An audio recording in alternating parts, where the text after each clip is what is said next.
어우, 콩나물 냄새. 진짜 더러워서 밥을 못 먹겠네. 콩나물 판매한다고 개무시를 당한 임신한 예비 며느리 한지우와 아버지. 시어머니 박혜선은 여기서 그치지 않고 며느리에게 인간이라면 절대 하면 안 될 말을 해버렸죠. 이 돈으로 낙태하고 알아서 살아. 이렇게 상처뿐인 만남이 끝나버렸습니다. 그런데 며칠 뒤 박혜선한테 검은 정장을 입은 남자들이 찾아왔습니다. 그리곤 충격적인 장면이 벌어지는데요. 박혜선 씨 되시죠? 여기 싹 다 압류 집행하겠습니다. 도대체 이게 무슨 상황일까요? 짐작하시는 게 있으면 댓글로 남겨주세요. 이 사건은 서울 인사동 한복판에서 시작됩니다. 한 끼에 35만 원 하는 청원 한정식집에서 의대생 한지우는 뺨을 맞았습니다. 지우는 3년을 사귄 남자친구 김준혁과 결혼을 앞두고 있었어요. 준혁은 강남에서 피부과 병원을 운영하는 의사였고 지우는 의대 본과 4학년이었죠. 오늘은 준혁 가족과의 첫 상견례 날이었습니다. 지우는 이날을 위해 일주일 전부터 준비했어요. 백화점에서 산 새 원피스를 입고 머리도 미용실에서 단정하게 손질했죠. 가방 속에는 작은 선물 상자도 들어 있었습니다. 준혁 어머니를 위한 고급차 세트였어요. 청원 한정식집은 인사동에서도 가장 고급스러운 곳으로 유명했습니다. 한옥을 개조한 건물에 들어서자 은은한 국악 소리가 흘러나왔어요. 룸 안에는 이미 준혁의 가족이 앉아 있었습니다. 어머님, 아버님, 처음 뵙겠습니다. 지우가 공손하게 인사를 올렸어요. 준혁의 어머니 박혜선은 머리부터 발끝까지 훑어보더니 턱을 치켜들었습니다. 손목에 팔찌, 목에 진주 목걸이, 모든 게 명품이었어요. 앉아요. 근데 부모님은요? 아버지 혼자 계세요. 안동에서 장사하시는데 몸이 안 좋으셔서. 장사? 무슨 장사인데요? 박혜선의 목소리가 차갑게 식었어요. 콩나물 장사하십니다. 순간 테이블에 정적이 흘렀습니다. 준혁의 여동생 김서연이 코웃음을 쳤어요. 오빠, 여기 콩나물 비린내 안 나. 나만 그래. 지우는 참았습니다. 사랑하는 사람의 가족이니까요. 하지만 준혁은 어머니 눈치만 살필 뿐 아무 말도 하지 않았어요. 지우가 준비한 선물 상자는 테이블 한쪽에 그대로 놓여 있었고 아무도 그것에 관심을 보이지 않았습니다. 식사가 시작되고 어색한 대화가 이어졌습니다. 박혜선은 자신이 예담 갤러리 관장이라는 것, 강남에서 30년간 미술품 사업을 해왔다는 것을 늘어놓았죠. 김서연은 최근에 산 명품 가방 이야기를 하며 휴대폰으로 사진을 보여줬어요. 이거 파리에서 직접 사온 건데 한국 돈으로 1,000만 원 넘게 줬어요. 지우는 그저 고개를 끄덕이며 들었습니다.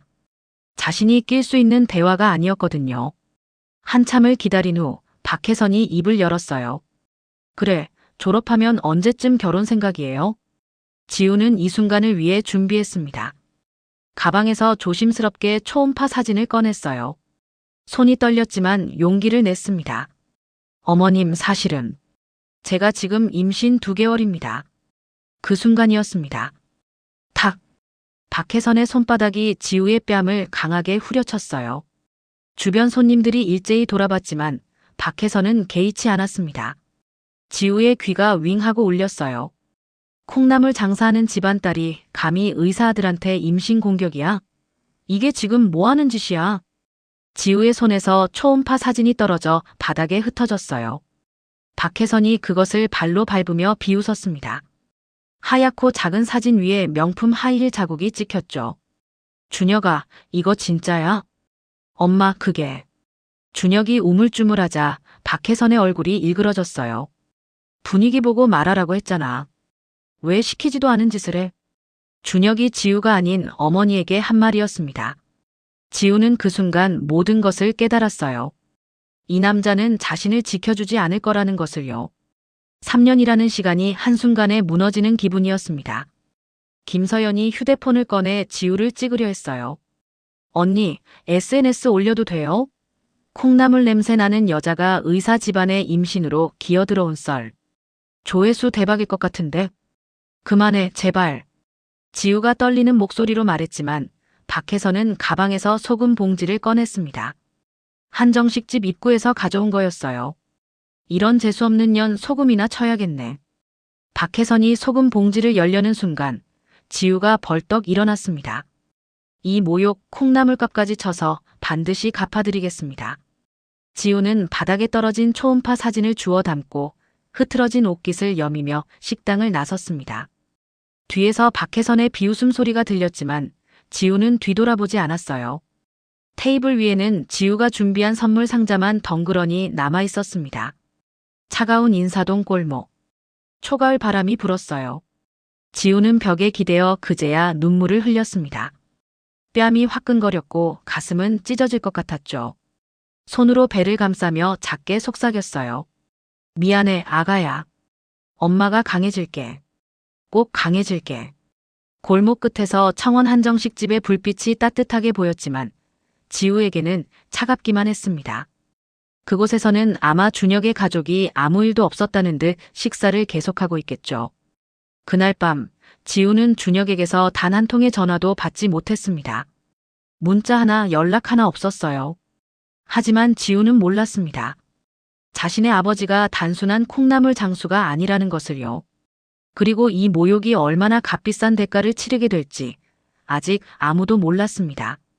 다음 날 아침, 지우는 서울역 대합실에서 안동행 버스를 기다리고 있었습니다. 손에는 작은 캐리어 하나뿐이었어요. 어젯밤 자취방을 정리하며 3년치 추억을 모두 버렸습니다. 준혁과 찍은 사진들, 제주도 여행 기념품들, 크리스마스 커플 목도리까지 전부 쓰레기 봉투에 담았죠.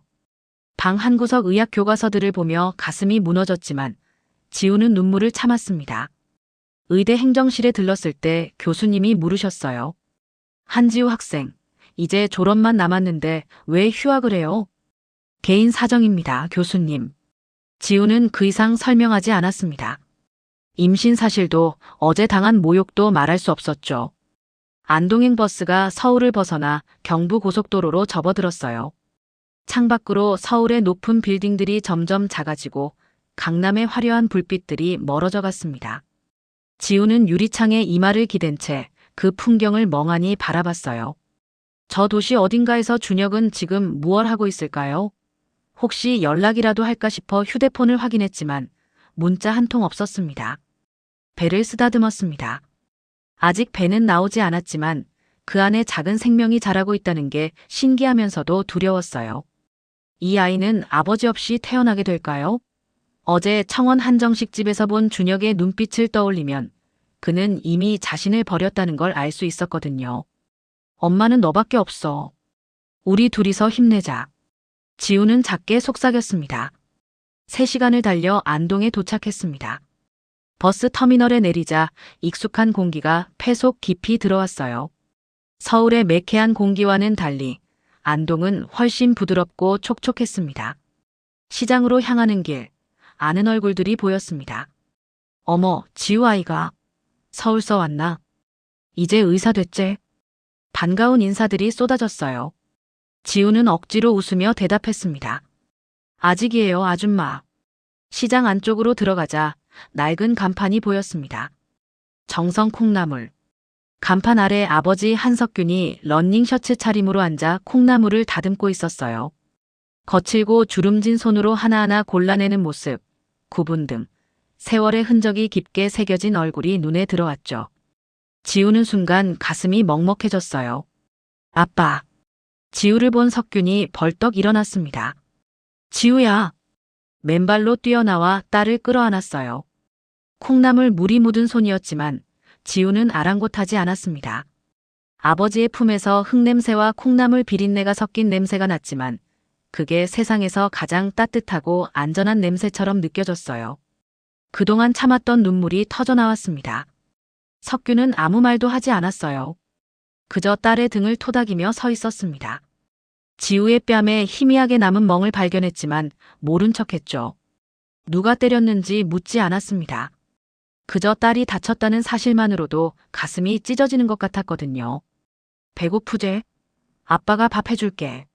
석규는 가게 문을 일찍 닫고 딸을 집으로 데려갔습니다. 시장 뒤편 낡은 2층 건물이 그들의 집이었어요. 페인트가 벗겨진 계단을 올라가자 좁은 거실이 나왔고 석규는 부엌으로 들어가 냄비를 꺼냈습니다. 오늘은 특별히 돼지고기도 넣었다. 내가 어릴 때 좋아하던 김치찌개 만들어줄게. 밥상이 차려졌어요. 김치찌개에서 얼큰하고 구수한 냄새가 났고 콩나물 무침도 한 접시 올라왔죠. 지우는 숟가락을 들었지만 목이 메어 밥이 넘어가지 않았습니다. 아빠, 나 배고파. 밥 줘. 어릴 적 하던 그 말이 나왔어요. 석규는 딸의 그릇에 밥을 수북이 퍼주며 웃었습니다. 우리 지우 많이 먹어야 한다. 저녁을 먹고 지우는 자신의 방으로 들어갔어요. 작은 책상, 낡은 이불, 중학교 때 받았던 상장들이 벽에 그대로 붙어 있었습니다. 이불 속에 누워 천장을 바라봤어요. 청원 한정식 집에서의 일이 파노라마처럼 스쳐 지나갔습니다. 박혜선의 차가운 손바닥, 바닥에 떨어진 초음파 사진, 준혁의 외면하는 눈빛. 모든 게 생생했어요. 눈물이 또 흘렀습니다. 소리 없이 울었지만 얇은 벽 너머로 아버지에게 들렸을 겁니다. 거실에 앉아있던 석규는 딸의 흐느끼는 소리를 들었어요. 주먹을 꽉 쥐었습니다. 손등에 핏줄이 붉어졌고 턱선이 굳었죠. 석규는 휴대폰을 꺼냈어요. 낡은 폴더폰이었지만 그가 누른 번호는 특별했습니다. 최 실장. 네, 회장님. 내일 서울로 올라간다. 준비해둬. 알겠습니다. 전화를 끄는 석균의 눈빛이 달라졌습니다. 더 이상 평범한 콩나물 장수의 눈이 아니었어요. 하지만 지우는 여전히 몰랐습니다. 자신의 아버지가 누구인지, 그리고 준혁의 가족에게 어떤 일이 벌어질지. 일주일 후 안동시장 정성 콩나물 가게 앞에 검은색 벤츠가 나타났습니다. 오전 10시, 시장이 가장 붐비는 시간이었어요. 상인들이 손님을 부르고 아주머니들이 장바구니를 들고 오가는 평범한 아침이었죠. 그런데 갑자기 시장 입구에 고급 외제차가 들어서자 사람들의 시선이 일제히 그쪽으로 쏠렸습니다. 좁은 시장 골목에 어울리지 않는 거대한 차체가 천천히 안쪽으로 들어왔어요. 벤츠 뒷문이 열리고 박혜선이 내렸습니다. 명품 선글라스에 샤넬 트위드 재킷, 에르메스 버킨백을 든 모습이었어요. 뒤이어 김서연도 내렸죠. 구찌 원피스에 루이비통 숄더백을 메고 휴대폰을 꺼내 들었습니다. 두 사람의 화려한 차림새는 시장의 소박한 풍경과 너무나 대조적이었어요. 김서연이 코를 찡그리며 주변을 둘러봤습니다. 생선 비린내, 김치 냄새, 기름 냄새가 뒤섞인 시장 특유의 냄새가 코를 찔렀거든요. 박혜선은 주변 상인들을 훑어보며 인상을 찌푸렸어요. 정성 콩나물 간판을 발견하고는 하이힐을 신은 채 시장 바닥을 걸어갔습니다. 구두굽이 바닥에 물기를 밟으며 딱딱 소리를 냈죠. 저 사람들 누구고? 외지 사람들인가 보네. 지나가는 상인들이 수군거렸습니다. 정성 콩나물 가게 앞에 도착했어요. 한석규는 플라스틱 의자에 앉아 콩나물을 다듬고 있었습니다. 러닝 셔츠에 반바지 차림, 맨발에는 낡은 슬리퍼를 신고 있었죠. 거친 손으로 콩나물을 하나하나 골라내는 모습이 평화로워 보였습니다. 박혜선이 선글라스를 벗으며 입을 열었습니다. 한석균 씨죠? 저 기억하세요? 일주일 전 청원 한정식 집에서 만났잖아요. 석균은 고개를 들어 그들을 바라봤어요. 표정 하나 변하지 않았습니다. 무슨 일로 오셨습니까? 박혜선은 명품 가방을 열어 두툼한 돈봉투를 꺼냈습니다. 그리고 그것을 콩나물 물이 담긴 대야 위로 던졌어요. 돈봉투가 물에 떨어지며 첨벙 소리가 났고 순식간에 물이 스며들었습니다. 3천만 원이 든 돈봉투가 콩나물 물에 젖어가는 모습을 보며 박혜선은 차가운 미소를 지었어요. 낙태비랑 위자료예요. 3천만 원 들어있으니까 세어보세요. 그리고 다시는 우리 의사 아들 근처에도 얼씬 말라고 전해요. 주변 상인들이 수군거리기 시작했어요. 석규는 물에 젖은 돈봉투를 집어들었습니다. 물이 뚝뚝 떨어졌죠. 그리고 그것을 박혜선의 명품 가방 안으로 도로 밀어 넣었습니다. 박혜선의 얼굴이 순식간에 붉어졌어요. 돈은 정직하게 땀 흘려 버는 겁니다. 이런 더러운 돈 필요 없으니 가져가세요. 석균의 목소리는 침착했지만 그 한마디 한마디에는 무게가 실려 있었습니다. 박혜선은 자신의 명품 가방 안에 젖은 돈봉투가 들어간 것도 화가 났지만 이 콩나물 장수가 감히 자신의 돈을 거절했다는 게 더 기가 막혔죠. 강남에서 예담 갤러리를 30년간 운영하며 수많은 부자들을 상대해온 자신이 시장 콩나물 장수에게 무시당한 겁니다. 김서연이 휴대폰을 꺼내 석균을 촬영하기 시작했어요. 화면에 러닝 셔츠 차림의 초라한 남자가 담겼죠. 석균에게 하루 얼마나 버냐고 1,000원이냐 2,000원이냐고 조롱하듯 물었습니다. 자기 오빠 병원은 하루 매출이 500만 원인데 감히 비교를 하냐며 비웃었어요. 석균은 여전히 담담한 표정으로 대답했습니다. 돈이 많다고 사람을 함부로 대해도 되는 건 아니죠. 박혜선이 한 발 앞으로 다가섰습니다. 석균과 눈을 마주쳤죠. 그리고 협박조로 말했어요. 지우를 의대에서 못 다니게 만들 수도 있다고, 자신들의 인맥이 얼마나 넓은지 아냐고 분수를 알라고 경고했습니다. 협박이십니까? 협박이 아니라 충고예요. 그 순간 박혜선이 발로 콩나물 대야를 찼습니다. 대야가 넘어지며 하얗고 싱싱한 콩나물이 시장 바닥에 쏟아졌어요. 물이 사방으로 튀었고 콩나물들이 흙바닥에 흩어졌습니다. 1시간 넘게 정성껏 다듬어 놓은 콩나물이 순식간에 엉망이 되었죠. 어머, 저게 뭐 하는 짓이고. 주변 상인들이 놀라 소리쳤지만 박혜선은 아랑곳하지 않았어요. 김서연은 웃으며 휴대폰으로 그 모습을 계속 찍었습니다. 콩나물 주워 담아서 다시 파세요. 씻으면 되잖아요. 김서연의 말에 주변 상인들의 얼굴이 굳어졌습니다. 바로 그때 장보고 오던 지우가 이 광경을 목격했어요. 손에 든 장바구니가 떨어질 뻔했습니다. 아버지가 바닥에 쏟아진 콩나물 앞에 서 있고 박혜선과 김서연이 비웃고 있는 모습이 눈에 들어왔죠.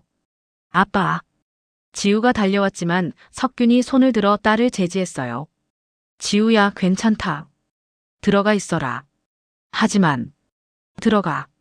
석균의 목소리는 단호했습니다. 지우는 떨리는 몸으로 그 자리에 서 있을 수밖에 없었어요. 박혜선이 지우를 보며 비웃었습니다. 임신한 몸으로 시장 구경이나 하냐고, 의대는 그만뒀냐고 조롱했어요.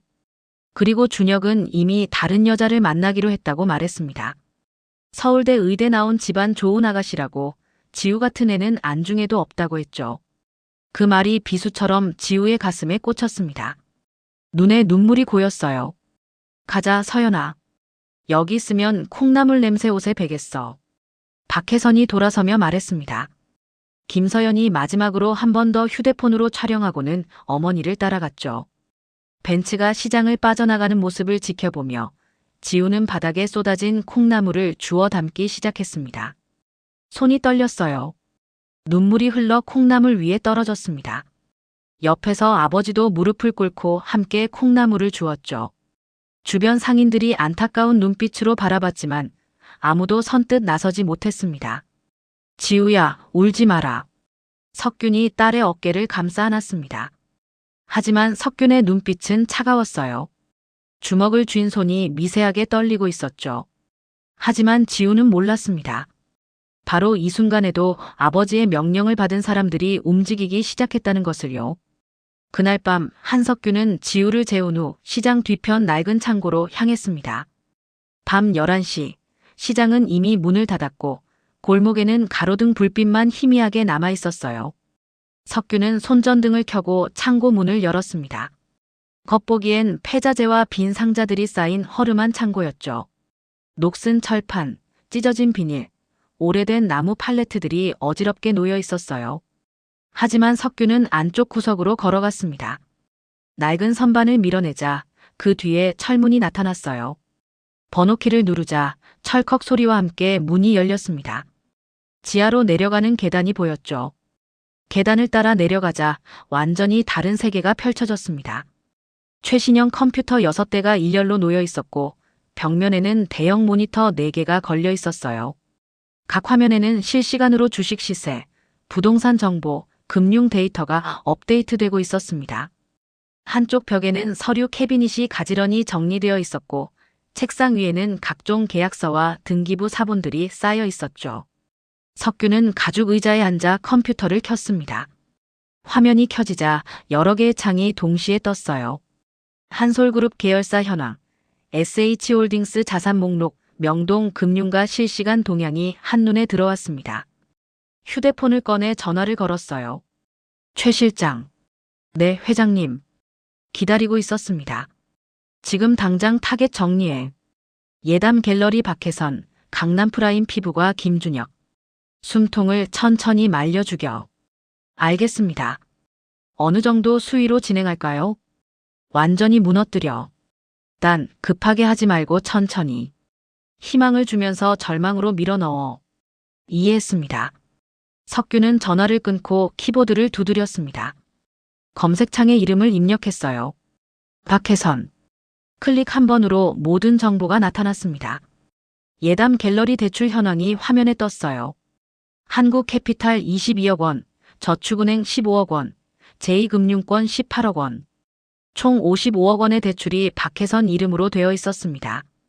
갤러리에 걸린 그림들은 대부분 담보로 잡혀 있었고 일부는 위작 의심 품목이라는 메모가 붙어 있었죠.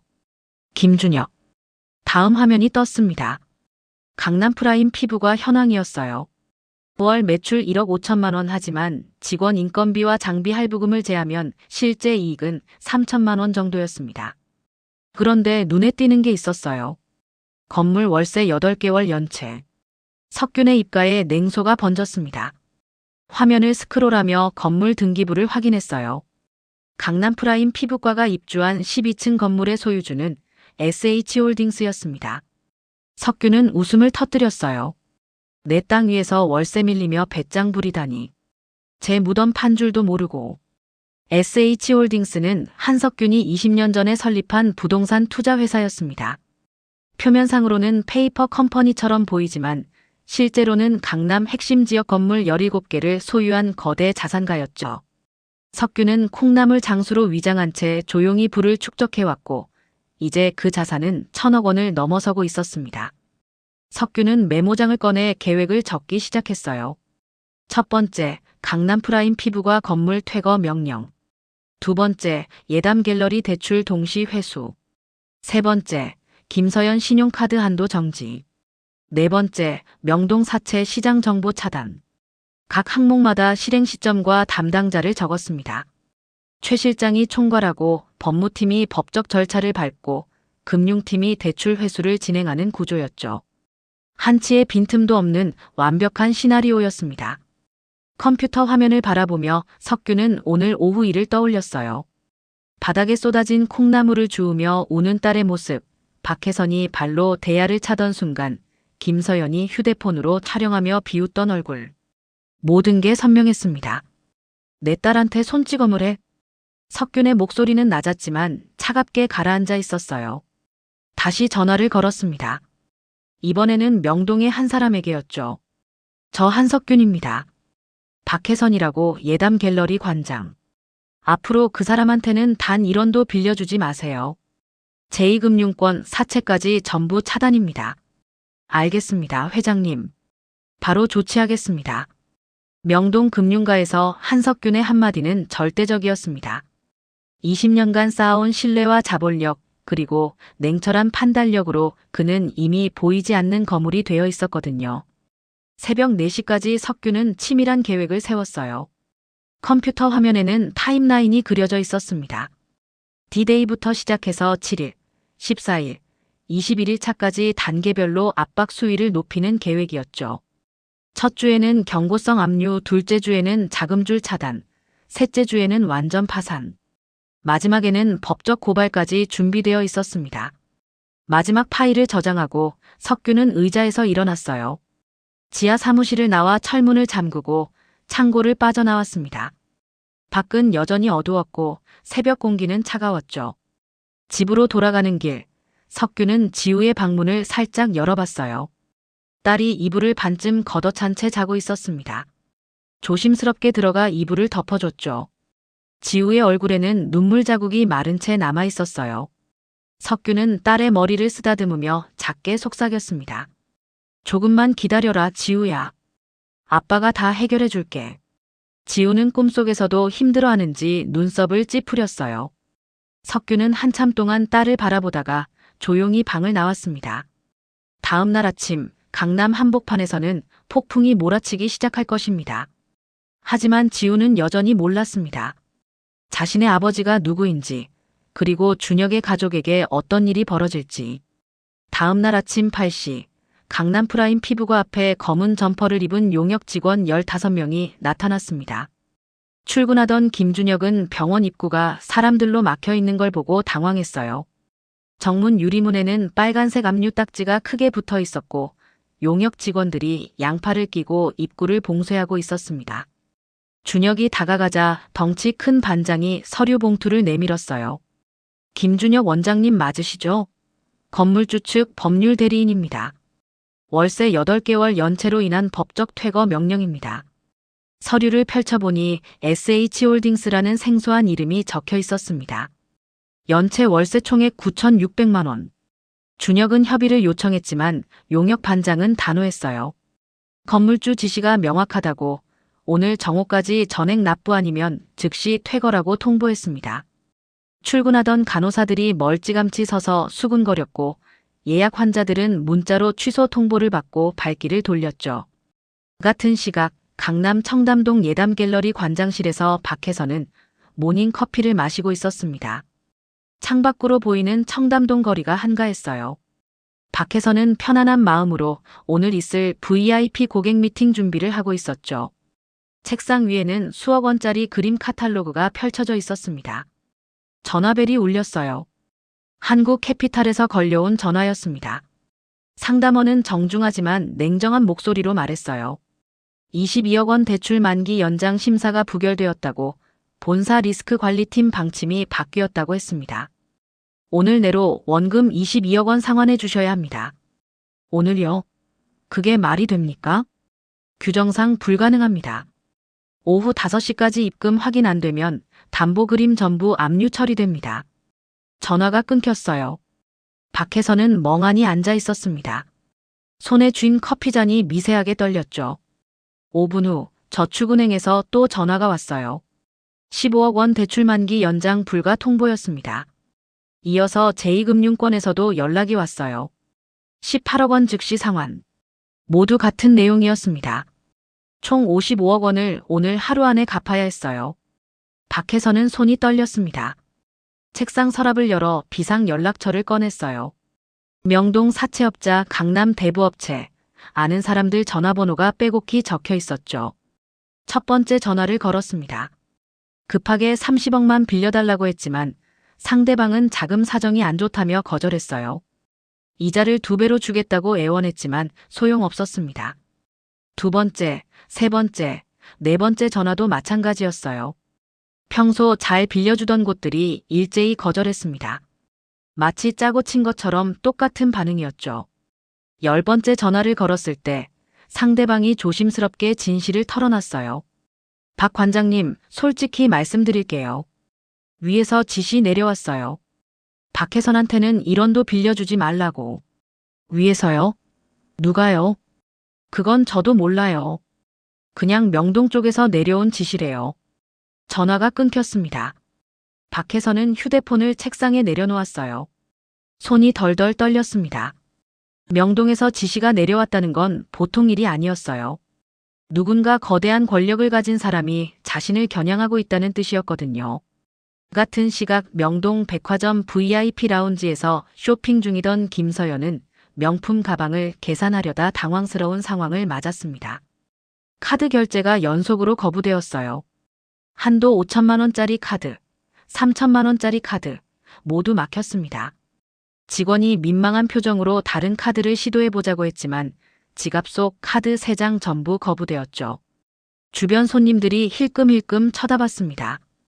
카드사에 전화를 걸자 상담원이 말했어요.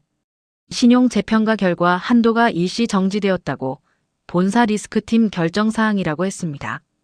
김서연은 연체한 적도 없는데 이해할 수 없었어요. 얼굴이 새빨개진 채 백화점을 나왔습니다. 명품 가방은 포기할 수밖에 없었죠. 오후 3시 박혜선과 김준혁, 김서연은 3자 통화로 연결되었습니다. 세 사람은 동시에 소리를 질렀어요. 준혁은 병원 문이 닫혔다고, 용역들이 막아서 들어가지도 못한다고 했습니다. 박혜선은 은행들이 미쳤다고 55억을 오늘 갚으라고 한다고 소리쳤어요. 김서연은 카드가 다 정지되어서 백화점에서 망신당했다고 울먹였습니다. 서로에게 소리를 지르고 서로를 탓하고 패닉 상태였어요. 하지만 해결책은 없었습니다. 밖에서는 갤러리 그림들이 압류당할 거라는 생각에 숨이 막혔고 준혁은 12층짜리 병원을 오늘 당장 비워야 한다는 현실이 믿기지 않았죠. 준혁이 떨리는 목소리로 말했습니다. 엄마 혹시 그 콩나물 장수. 순간 전화선 너머가 조용해졌어요. 박혜선도 김서연도 그 생각을 했던 겁니다. 안동시장에서 돌아온 지 하루 만에 모든 게 무너지기 시작했으니까요. 말도 안 돼. 그 거지가 뭘 알아. 박혜선이 버럭 소리쳤지만 목소리에는 확신이 없었습니다. 타이밍이 너무 절묘했거든요. 하지만 인정하고 싶지 않았어요. 러닝 셔츠 입고 콩나물 다듬던 그 초라한 남자가 자신들을 무너뜨릴 힘이 있다는 게 말이 안 됐으니까요. 강남 곳곳에서는 이미 소문이 퍼지고 있었습니다. 예담 갤러리 박혜선이 큰일 났다는 소문, 강남 프라임도 문 닫았다는 이야기, 누가 뒤에서 건드렸다는 추측들이 돌았어요. 한꺼번에 이렇게 될 리가 없다는 수군거림이 미술계와 의료계를 훑고 지나갔습니다. 하지만 불안은 계속 커져만 갔습니다. 도대체 누가, 왜 이렇게 완벽한 타이밍으로 그들을 무너뜨리고 있는 걸까요? 박혜선은 관장실 의자에 주저앉아 천장을 바라봤어요. 머릿속에서 한석균의 얼굴이 어른거렸지만 여전히 믿고 싶지 않았습니다. 일주일 후 예담 갤러리에는 법원 집행관 5명이 들이닥쳤습니다. 오전 10시 갤러리 정문이 열리자 정장 차림의 집행관들이 서류 가방을 들고 들어왔어요. 박혜선은 관장실에서 급히 나와 그들을 막아섰지만 소용없었습니다. 집행관들은 벽에 걸린 그림 하나하나에 빨간 압류 딱지를 붙이기 시작했어요. 잠깐만요. 이 그림은 고객 거예요. 제 소유가 아니라고요. 박혜선이 다급하게 소리쳤지만 집행관은 냉정하게 대답했습니다. 담보 목록에 전부 올라가 있습니다. 이해 제기는 법원에 하세요. 수십억 원짜리 그림들이 하나씩 목록에 올라갔어요. 피카소, 샤갈, 모네, 박혜선이 30년간 공들여 모은 컬렉션이었습니다. 어떤 그림은 진품이었지만 일부는 위작이라는 감정 결과지가 함께 첨부되어 있었죠. 집행관이 그 서류를 보며 말했어요. 위작 혐의 건은 별도로 검찰에 통보될 예정입니다. 박혜선의 얼굴이 하얗게 질렸습니다. 위작 거래는 사기죄로 처벌받을 수 있었거든요. 같은 시각 강남 프라임 피부관은 이미 폐쇄된 지 일주일째였습니다. 김준혁은 텅 빈 병원 복도를 걸으며 짐을 정리하고 있었어요. 12층 건물 전체를 사용하던 화려한 병원은 이제 흔적만 남아 있었습니다. 간호사들은 모두 해고되었고 고가 의료 장비들은 할부 회사에서 회수해 갔죠. 준혁은 원장실 책상에 앉아 휴대폰을 꺼냈습니다. 지우에게 마지막으로 문자를 보낸 게 벌써 2주 전이었어요. 손가락이 떨렸지만 결국 전화를 걸지 못했습니다. 지금 무슨 얼굴로 연락할 수 있겠어요? 거리를 배회하며 준혁은 혼잣말처럼 중얼거렸습니다. 너네 아빠 혹시 조폭이냐? 뒤에서 수작 부리는 거 아니냐고. 하지만 그 말을 누구에게 할 수도 없었어요. 어머니에게 말하면 비웃음만 살 테니까요. 박혜선은 절박한 심정으로 마지막 카드를 꺼냈습니다. 명동에 아는 브로커가 있었어요. 급한 돈이 필요한 사람들을 큰손 투자자에게 연결해주는 사람이었죠. 박혜선은 떨리는 손으로 전화를 걸었습니다. 최 브로커님, 저 박혜선이에요. 급하게 50억만 좀 연결해 주실 수 있어요? 박 관장님, 요즘 소문 많이 들었는데 어려우실 것 같은데요. 제발이에요. 이자 얼마든지 드릴게요. 담보도 있어요. 잠시 침묵이 흘렀습니다. 브로커가 한숨을 쉬며 말했어요. 딱 한 분 계시긴 한데 명동에서 가장 큰 손이에요. 스티브 한 회장님. 수백억도 사람 보고 빌려주시는 분이죠. 박혜선의 눈이 반짝였습니다. 소개해 주세요. 꼭 좀 부탁드려요. 단 조건이 있어요. 거짓말쟁이는 절대 용서 안 하신답니다. 한 번 속이면 끝이에요. 괜찮아요. 저 정직하게 사업했어요. 거짓말이었지만 박혜선은 애써 목소리를 가다듬었습니다. 이틀 후 박혜선은 김준혁, 김서연과 함께 명동 한솔타워로 향했습니다. 세 사람은 남은 명품으로 온몸을 치장했어요. 박혜선은 샤넬 트위드 재킷에 에르메스 버킨백, 김서연은 구찌 원피스에 루이비통 숄더백을 메고 있었습니다. 준혁도 최고급 양복을 차려입었죠. 마지막 체면이라도 지키려는 몸부림이었습니다. 명동 한복판에 우뚝 선 한솔타워. 30층 초고층 빌딩이 햇빛을 받아 반짝이고 있었어요. 로비에 들어서자 대리석 바닥과 황금빛 샹들리에가 눈부셨습니다. 박혜선은 순간 압도당했어요. 이 정도 빌딩을 소유한 사람이라면 정말 큰 손이 맞겠구나 싶었죠. 어머, 엄청나다. 김서연이 작게 중얼거렸습니다. 엘리베이터를 타고 최상층으로 올라갔어요. 29층, 30층. 문이 열리자 복도 양옆에 검은 양복을 입은 경호원들이 도열해 있었습니다. 세 사람은 긴장한 얼굴로 복도를 걸었죠. 복도 끝에서 중년 남성이 나타났습니다. 단정한 정장 차림에 냉정한 인상이었어요. 박혜선 관장님이시죠? 저는 한솔그룹 비서실장 최철수입니다. 회장님께서 기다리고 계십니다. 아, 네. 감사합니다. 박혜선은 90도로 허리를 숙였습니다. 김준혁과 김서연도 따라 고개를 숙였죠. 최 실장이 거대한 회장실 문을 열었어요. 실내는 넓고 호화로웠습니다. 한쪽 벽면은 통유리창으로 되어 있어서 명동 전체가 내려다 보였어요. 반대편에는 거대한 책장과 고급 소파가 놓여 있었고 중앙에는 육중한 회장 책상이 자리 잡고 있었습니다. 책상 뒤 의자는 뒤돌려져 있어서 앉은 사람의 얼굴이 보이지 않았어요. 박혜선은 떨리는 목소리로 입을 열었습니다. 회장님, 귀한 시간 내주셔서 영광입니다.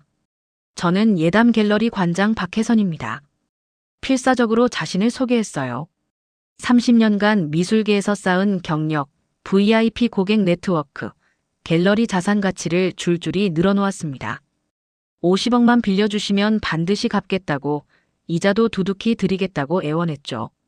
하지만 의자는 여전히 뒤돌려져 있었고 아무 대답이 없었습니다. 김준혁도 나섰어요. 저는 강남에서 피부과를 운영하던 김준혁입니다. 일시적인 유동성 문제일 뿐입니다. 회장님께서 도와주시면. 그때였습니다. 의자 뒤에서 묵직한 목소리가 들렸어요. 오시느라 고생했소. 박혜선이 화들짝 고개를 들었습니다. 익숙한 목소리였거든요. 그래, 콩나물 값은 좀 챙겨오셨나? 순간 공기가 얼어붙었습니다.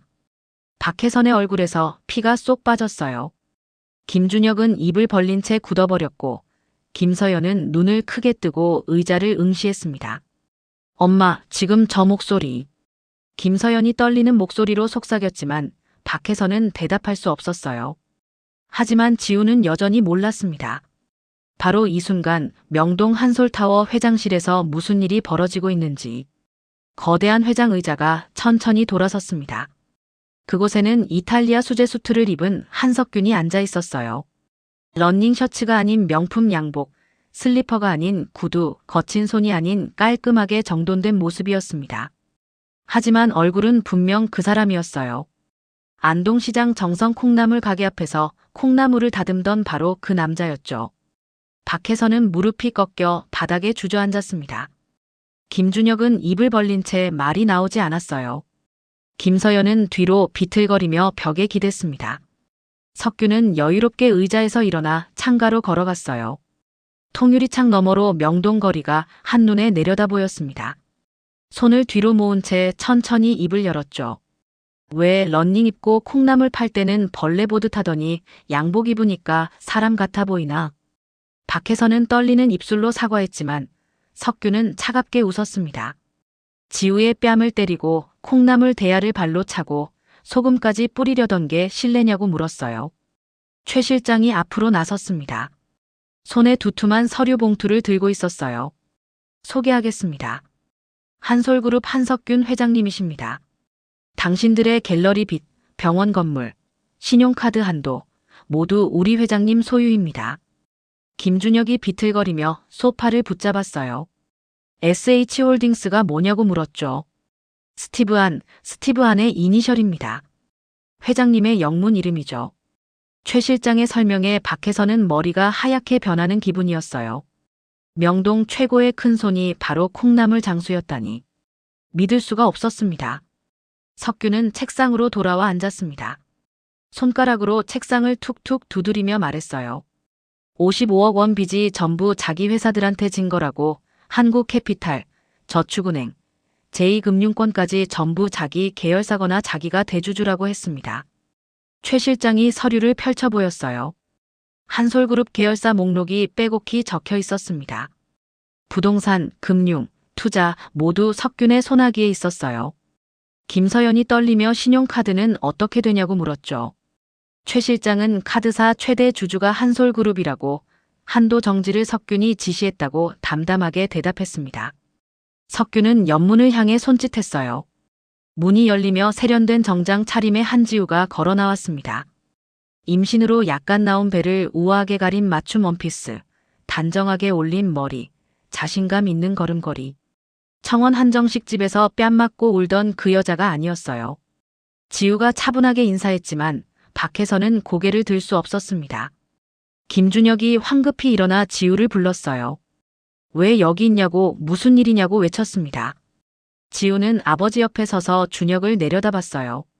준혁의 얼굴에는 당황과 혼란이 뒤섞여 있었습니다. 석균이 손을 들어 지우를 밖으로 보냈습니다. 문이 닫히자 최 실장이 서류 봉투를 펼쳤어요. 안에서 여러 장의 문서가 나왔습니다. 최 실장은 차례로 증거를 제시했어요. 첫째, 예담 갤러리가 5년간 17점의 위작을 진품으로 속여 판매한 기록. 둘째, 강남 프라임 피부과가 무자격 간호사에게 시술을 대행시키고 미승인 의료기기를 사용한 증거. 셋째, 김서연이 타인 명의로 카드 12개를 발급받아 1억 원 이상 사용한 사기 내역이었습니다. 박혜선의 얼굴이 새하얗게 질렸고 김준혁은 벌떡 일어났지만 말을 잇지 못했어요. 김서연은 울먹이기 시작했습니다. 최 실장은 냉정하게 말했어요. 이 모든 증거 자료가 내일 아침 검찰로 넘어간다고. 위작 사기, 의료법 위반, 카드 사기로 각각 3년에서 7년형을 받게 될 거라고 통보했습니다. 박혜선이 무릎으로 기어가 석균의 책상 앞에 섰습니다. 제발 용서해달라고, 자기가 미쳤었다고, 정말 죄송하다고 애원했어요. 김준혁도 무릎을 꿇고 회장님이라 부르며 지우를 다시 만나게 해달라고 빌었습니다. 석균의 눈빛이 차갑게 식었습니다. 지금 감히 내 딸 이름을 입에 담아. 3년 사귀면서 제대로 된 보호 하나 못 해주고 임신했다는데 어머니 뒤에 숨어있던 주제에. 준혁은 고개를 들 수 없었어요. 석균은 자리에서 일어나 창가로 다시 걸어갔습니다. 명동 거리에 불빛이 반짝이고 있었어요. 당신들은 돈으로 사람을 무시했고 힘으로 약자를 짓밟았습니다. 이제 그 대가를 치를 시간입니다. 최 실장이 경호원들에게 손짓했어요. 검은 양복의 남자 4명이 들어와 박혜선 일행을 에워쌌습니다. 최 실장은 이들을 밖으로 모시라고 1층 로비에 경찰이 대기 중이라고 지시했습니다. 경호원들이 3사람을 끌어내기 시작했어요. 박혜선은 울부짖으며 매달렸지만 김서연은 넋이 나간 듯 끌려갔습니다. 김준혁은 마지막으로 뒤돌아보며 한 번만 기회를 달라고 외쳤지만 문이 닫히며 목소리가 끊겼습니다. 회장실에는 석균과 최 실장만 남았어요. 석균은 여전히 창밖을 바라보고 있었습니다.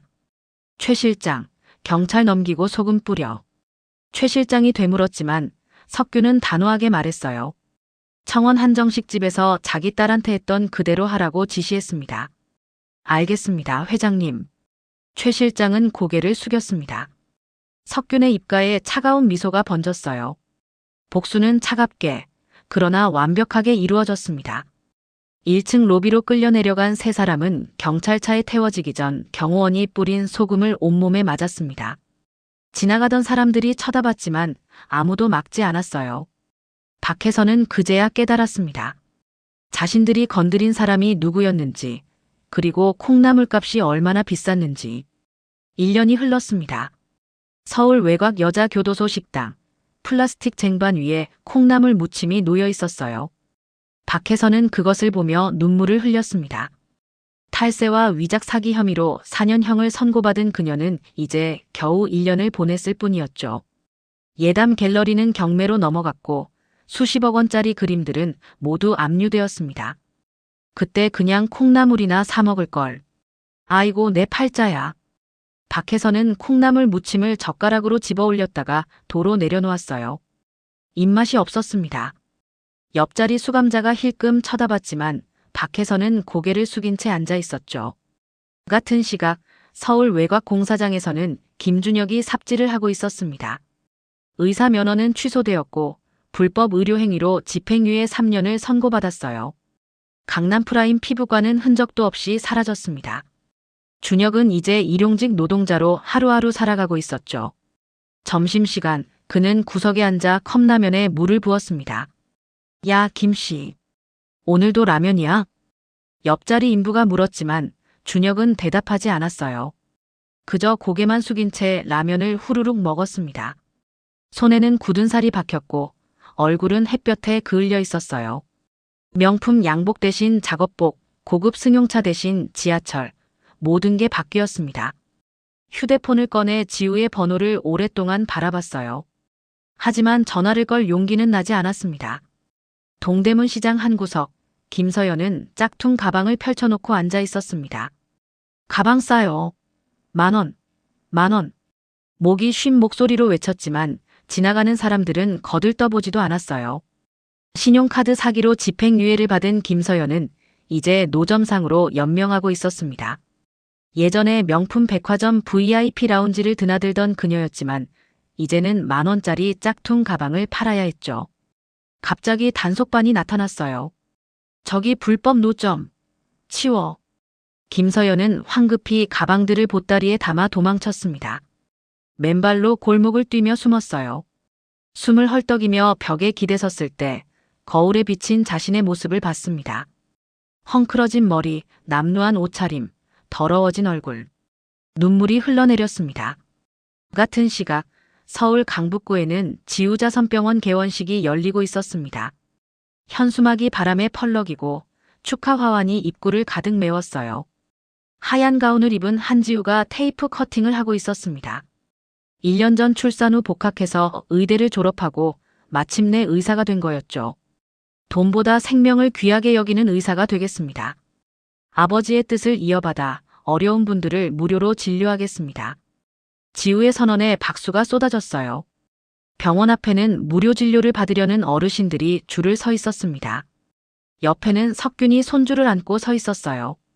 이제 돌이 지난 아이는 할아버지 품에서 까르르 웃고 있었습니다. 우리 지우, 드디어 의사 됐네. 아빠가 자랑스럽다. 석균이 딸의 어깨를 토닥였어요. 지우는 아버지를 보며 환하게 웃었습니다. 아빠 덕분이에요. 아빠가 아니었으면 여기까지 못 왔어요. 개원식이 끝나고 지우는 아버지를 보러 안동으로 내려갔습니다. 기차를 타고 3시간, 익숙한 안동시장이 보였어요. 시장 상인들이 반갑게 손을 흔들었습니다. 지우 아이가 의사 됐다며? 축하한다. 우리 동네 자랑이제. 지우는 환하게 웃으며 인사했어요. 시장 안쪽 정성 콩나물 가게로 향했습니다. 석규는 여전히 러닝 셔츠 차림으로 앉아 콩나물을 다듬고 있었어요. 딸을 보자 얼굴에 주름진 미소가 번졌습니다.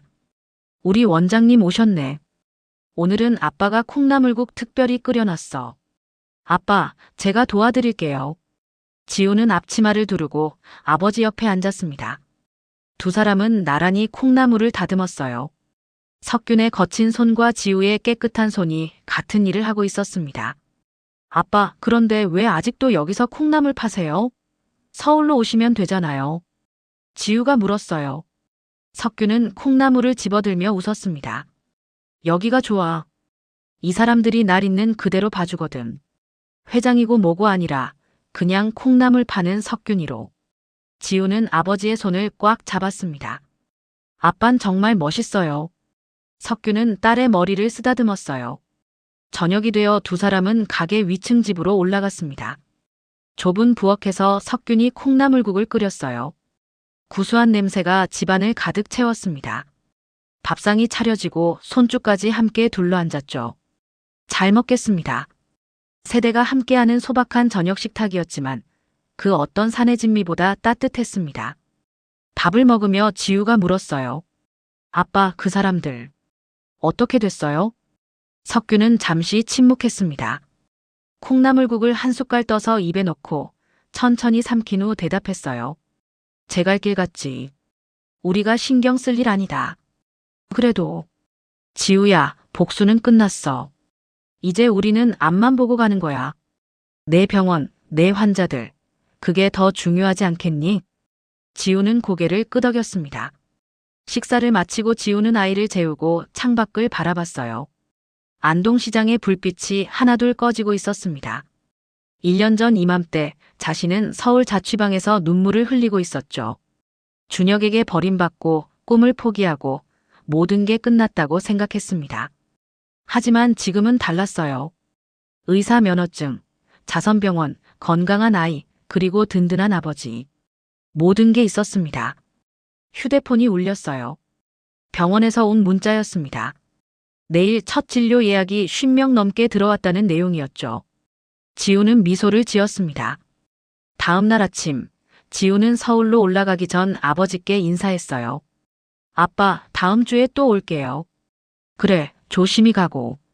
우리 손주도 잘 키우고. 석규는 딸과 손주를 배웅하며 손을 흔들었습니다. 지우가 탄 차가 멀어지는 걸 지켜본 후 석규는 다시 가게로 돌아와 콩나물을 다듬기 시작했어요. 지나가던 아주머니가 말을 걸었습니다. 석균이 지우 의사 됐다며? 정말 대단하다.